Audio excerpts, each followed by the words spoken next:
Bonjour à tous, alors me voilà pour une nouvelle vidéo. Donc comme je vous l'avais dit dans ma vidéo, comment elle s'appelait, la vidéo de mes achats Cultura, donc de novembre, j'avais acheté une petite boîte de pâte à rêves comme ça. Alors pourquoi j'avais acheté ça? En fait tout simplement parce que j'étais tombée sur une vidéo par hasard et avec cette pâte il faisait des moules. Alors je me suis un peu renseignée sur le truc, j'ai regardé pas mal de vidéos. Je voulais tester et donc je vais tester avec vous. Alors, apparemment, avec cette pâte, on peut faire des moules, mais uniquement plats. Pas, par exemple, pour des bases de cupcake, où il faut une très grosse couche de pâte, mais apparemment elle casserait. Donc, je vais tester avec vous. En fait, la pâte se constitue. Je vais déjà vous montrer comment est la pâte. Donc déjà, j'aime bien le petit système de petites boîtes. Après, est-ce que c'est utile? Je sais pas trop parce que un pot comme ça coûte quasiment 3 euros si je me souviens bien. Je vais vous dire ça. 2,99 €, c'est ça, donc 3 euros. Donc c'est quand même pas donné. Bon, vous avez quand même, je sais plus, 30 grammes, je crois. Oui, 30 grammes. Bon, vous avez quand même pas mal de matière, hein, je dis pas le contraire.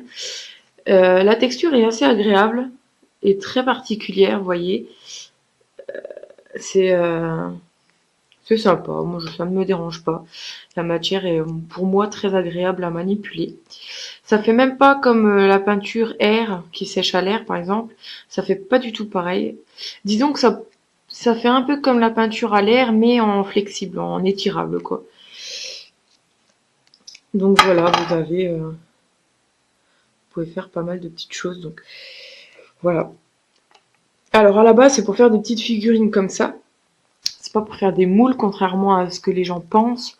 C'est pour faire des petites figurines mais je sais pas exactement pourquoi ils l'utilisent tous en moule. Alors peut-être que c'est apparemment bien, je ne sais pas. Alors donc là je vais en prendre pas mal pour faire un moule. Hop. Et on va tester ensemble. Alors voilà, donc vous pouvez faire une petite boule très rapidement.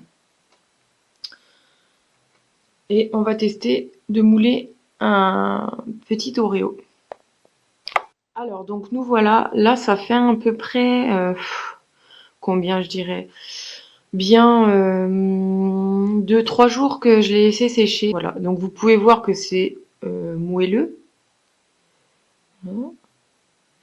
Ça ne se déforme pas, bah, du moins pas pour le moment. Donc on va essayer de le démouler. Hop, bah écoutez, ça se démoule très bien.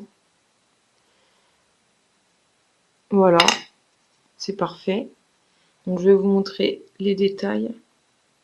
Alors ça c'était un Oreo que j'avais déjà moulé par rapport à un vrai. Donc ça c'est une pièce en Fimo par exemple.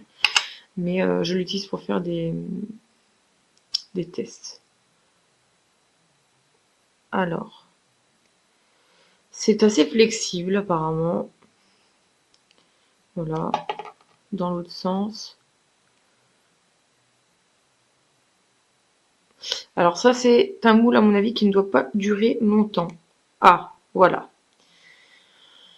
Alors, j'avais pu voir dans les vidéos que on pouvait pas s'en servir pour les choses assez grosses, genre les bases à cupcake ou autres, mais là j'ai envie de vous dire que ne vous en servez pas du tout pour faire des moules parce que vous voyez, enfin je l'ai plié vraiment un petit peu et et ça s'est cassé quoi.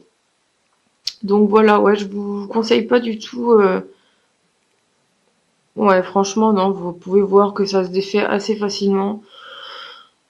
Je voulais tester, voilà, ben je suis un peu déçue dans le sens où ça ne marche pas. J'avais vu des vidéos assez sympas et ouais, bah ça ne marche pas du tout. Donc